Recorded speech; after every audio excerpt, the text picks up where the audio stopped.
मध्ये कर्मवीर भाऊराव पाटील यांच्या आठवणी। ज्ञानाचा दिवा भारतीयांच्या मनामध्ये चेतवणारा देव दगडात नसतो तर माणसात असतो, हे हेरुनीतल्या माणसांमध्ये माणुसकी पेरणारा लोकमहर्षी, शिक्षण महर्षी डॉक्टर कर्मवीर भाऊराव पाटील। महाराष्ट्र हा दगड धोंड्याचा कडे कपारीचा देश, भले रत्नांच्या या खाणी मातीत नसतील भर, पृथ्वी मोलाची लाख नवरत्न याच मातीत जन्माला आली, त्यापैकी एक म्हणजेच डॉक्टर कर्मवीर भाऊराव पाटील। 22 सप्टेंबर 1887 रोजी कुंभोज गावी गंगा मातेच्या पोटी या महामानवाचा जन्म झाला। म्हणतात ना, एखाद्याच्या आयुष्यामध्ये एखादा असा क्षण येतो की त्या क्षणाने संपूर्ण आयुष्यच पालटून जाते आणि तो खरा कसोटीचा क्षण असतो। कर्मवीरांच्या आयुष्यातही असाच एक कसोटीचा क्षण आला।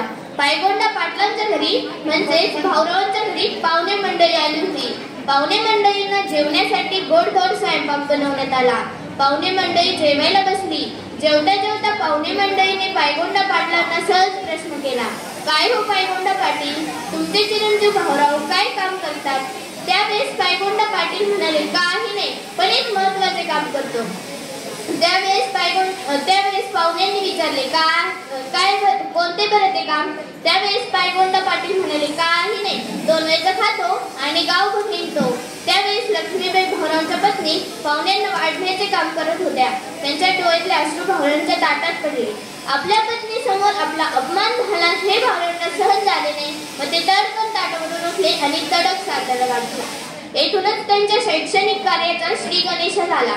म्हणतात ना, स्त्री शक्तीचे अश्रू अतिशक्तिशाली असतात। सीतेच्या अश्रूंनी रामायण घडविले, द्रौपदीच्या अश्रूंनी महाभारत घडविले, तसेच रयत माऊली लक्ष्मीबाई भाऊराव पाटील यांच्या अश्रूंनी आशिया खंडातील सर्वात मोठी संस्था रयत शिक्षण संस्था घडली।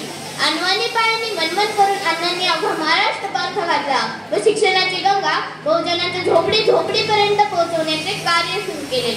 अशा या महामानवास माझे कोटी कोटी प्रणाम। त्यांच्याविषयी म्हणावेसे वाटते, कर्मवीर ते अमर गाहले, कर्मवीर ते अमर गाहले, ज्ञानदीप जगती लावणी गेले, ज्ञानदीप जगती लावणी गेले।